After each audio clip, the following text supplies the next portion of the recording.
commentary during the week through their favorite YouTubers and creators set at home. It's a fact that's not lost on Goodell either. The thing that always impresses me is how smart they are, how creative they are, and the detail they put into their production. He says of content career, he says of the careers he has met with. Yes, indeed. There, child. I am reading.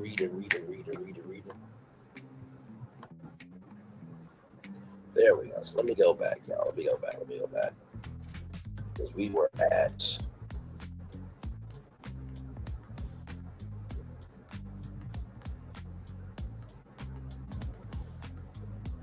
So I read all this right here. Right. Let's see. Right here. Yep, I read all this here.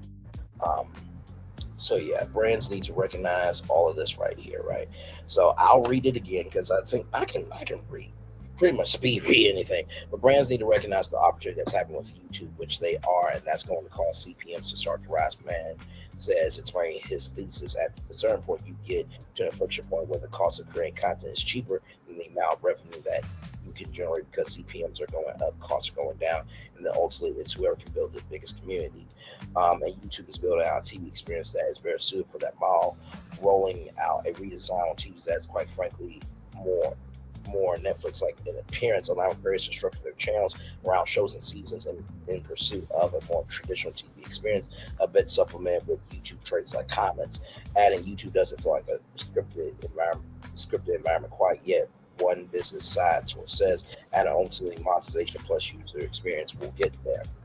There are signs that media buyers and marketers are trending in that direction. I brought chief investment officers and chief market officers some of these studios so they can start to see how big a business and how scale the opportunity is for them.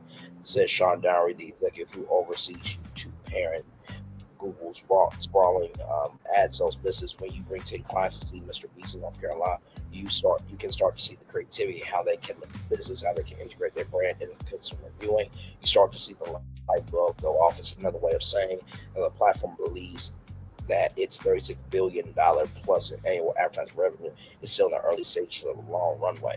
That's also reflected in YouTube's conquering of what was once a flagship event of the broadcast TV era upfront week, the annual spectacle with thousands of media buyers and advertisers crisscrossing Manhattan to be wooed and pitched by TV networks has already transformed into something more corporate.